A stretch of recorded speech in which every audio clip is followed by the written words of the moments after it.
Oregon is entering their first year in the Big Ten, and they will immediately be one of the favorites to win the entire conference. The Ducks come in at number 3 in our way too early top 25, and this team, guys, I absolutely love them. This team has all the pieces to finally break through and get back to the college football playoff, and they have all the pieces to maybe win the whole dang thing. So welcome back to the Gridiron Expert, guys. Ready to break down the Oregon Ducks schedule this upcoming college football season. Going to be a very, very fun year in Eugene. As always, please continue to like, comment, subscribe, share our videos, and check out everything down in the description below, including our website, thegridironexpert.com. Tons of exclusive content over there to help you get through this offseason, to keep you up to date on what's happening in the college football world. The season never dies here at our channel. We want you to become a part of it. We want you to become a part of our GE Nation. Soak it all in. So hit that notification button. Don't miss out on any future content. Subscribe to us and check out, again, all the other exclusive content down in the description below. So Oregon, guys, last year, another great year under Dan Lanning. 12-2, and we're a Pac-12 championship away from making the college football playoff. Instead, they lost to Washington again, but then dominated the Fiesta Bowl over Liberty. Bo Nix, he's gone. Hate to see him leave, but they've got a great guy coming in now. Dylan Gabriel, who threw for over 3,600 yards and 30 touchdowns at Oklahoma. He's in at quarterback. They added wide receiver Evan Stewart from Texas A&M. Jamar Muhammad transferred in from Washington. Kobe Savage transferred in from Kansas State. Those two going to bolster a very strong Oregon defense. This is a team, guys, that offensively is probably going to stay about the same. Maybe could be even better than what we saw last year. Defensively, same goes for them.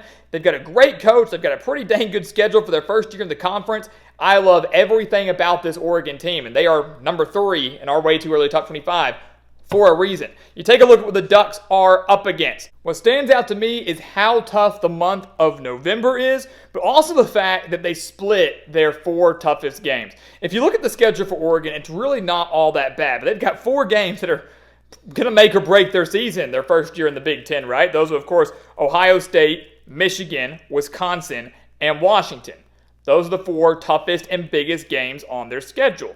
And they get to host Ohio State, which is massive because the Buckeyes are probably going to be the favorite in the Big Ten right now. Oregon may be right behind them. But they get to host the Buckeyes in Eugene. They get to host Washington in the season finale.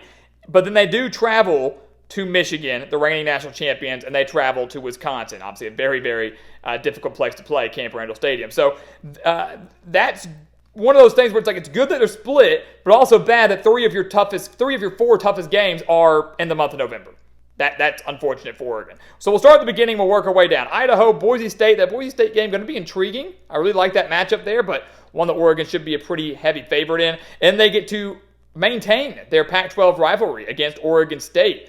They beat them 31-7 last year, but I admire Washington and Washington State keeping the Apple Cup, Oregon and Oregon State keeping their rivalry. I admire them fighting tooth and nail to make that happen. Even though they had to rearrange them to put them earlier in the year, and they're not going to be conference games anymore, I really admire them keeping that streak and tradition alive. So a really cool move there. Should be a fun game on September 14th. Then Big Ten play starts, right? Then Oregon dives into it. A whole new world for the Ducks, and they open up on the road at UCLA. And ironically, that's not a new matchup, right? UCLA coming over from the Pac-12 to the Big Ten also. So it's a conference game, but it's nothing new. It's not a new thing for the Ducks. But that's going to be an interesting game that UCLA dealing with a lot of changes recently. You hate to see coaching changes and roster changes so late into the offseason. So you kind of wonder what the Bruins are going to look like. Not just this year, but what will they look like about 4 games into the year on September 28th? So something to kind of monitor there. Then they play Michigan State, who was a dumpster fire last year. They're going to try to revive themselves with Jonathan Smith coming in from Oregon State, but the Ducks getting to host them. So that Michigan State game is going to be good because that's, to me, again, I'm not predicting games here. I'm not saying who's going to win, who's going to lose, whatever. But Michigan State's going to take a while to get going. And so Oregon, their first home Big Ten game, their first home conference game, is against a Spartans team that's probably not going to be all that good. It's a Michigan State team that Oregon, in theory, should blow out of the water. So not only are you going to get to provide your fans with a home victory in your first Big Ten home conference game, but you might be able to rest those starters a little bit in preparation for Ohio State on October 12th. And what a matchup that's going to be. This very well could be a top 3 matchup, top 4 matchup come October 12th. It's going to be awesome. It's going to be absolutely awesome. Ohio State dominated in the transfer portal. They are hungry. Ryan Day has fallen short of expectations in Columbus the last few years. They've got to get over that hump. But to do so, they're going to have to win the big games. They're going to have to win those big ones. Oregon's one of the big ones. And you know Eugene's going to be rocking on October 12th. So I am really, really, really excited for this game. And that's going to not really set the tone for Oregon's season the rest of the way. But you look, after Ohio State, you got Purdue, you got Illinois. Okay, no big deal. So when they enter the month of November, there's a very good chance they're either going to be 7-1 or 8-0. Again, I'm not predicting that to happen as of now. But you look at that. The only game I don't see Oregon being favored in is Ohio State, and they very well could be favored in that game, right? Like, if there was a game where they're going to be an underdog, it's going to be that Ohio State game. So there's a very good chance Oregon is 7-1 or 8-0 entering the month of November. And if they're 8-0 with a win over Ohio State, you can make an argument that Oregon should be the number one team in the country entering the month of November. And then that's where that stretch gets really difficult. The key stretch is, how does Oregon finish? They got at Michigan, at Wisconsin, Washington after the bye week at the end of the year, Maryland kind of sandwiched in there at home. I'm sure Oregon fans aren't too worried about the Terrapins. But you have to travel to Ann Arbor to take on the reigning national champions. And honestly, if I was Oregon, if I was any team, I would be wanting Michigan earlier in the year. Because you've got a Michigan team now dealing with a new quarterback and new skill positions, a new coach in Sharon Moore, who I know was the offensive coordinator last year, but still, everything's changing in Ann Arbor. This team's going to look drastically different from the one that went undefeated and won the national championship. I'd rather get them early in the year when they're still trying to figure things out than later in the year when maybe they finally have pieced things together and are making another run for a Big Ten title or a playoff berth, whatever that may be. Kind of reminds me of Alabama last year. You know, Texas caught Alabama early. Week 2, Alabama was dealing with new coaches on both sides. They were dealing with quarterback questions. Jalen Milroe was not what he looked like at the end of the year like he was in Week 2. So Texas went into Tuscaloosa and won. But by the end of the year, Alabama was a completely different team. Things got figured out. And that's kind of how I feel with Michigan this year. At the beginning of the year, they might struggle, but they'll slowly piece things together, and Oregon gets them later, and they've got to travel to the Big House to do it. So that's a massive game there. Maryland, okay. Wisconsin, big one there. We've seen some great matchups over the years. That Rose Bowl many years ago between Oregon and Wisconsin was a classic, was epic, and now they get to renew that in Madison. So that's going to be a fun one, too. And year 2 under Luke Fickell, going to be a lot better, I think, for the Badgers than what we saw in year 1. So that's one for Wisconsin. If they're kind of in the hunt for a Big Ten title, this could have more implications than maybe we think right now in the preseason.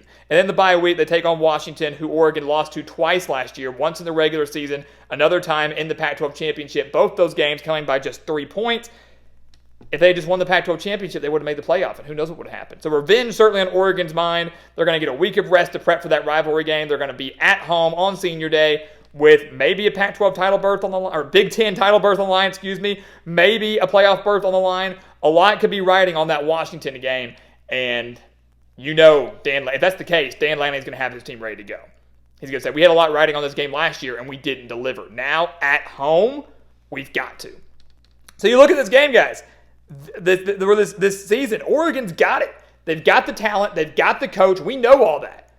It's really how they fare in those 4 games, Ohio State, Michigan, Wisconsin, and Washington. How do they fare in those? Because everything else I expect Oregon to be favored in. You would think that they're going to probably win the majority, if not all, of those games. So if they are undefeated or 7-1 entering the month of November, they can maybe afford one loss. Maybe they lose to Michigan. 1 loss or 2 lost teams are probably going to have a very good shot to get to the 12-team playoffs. So 2 losses does not completely derail you. 1 loss certainly does not.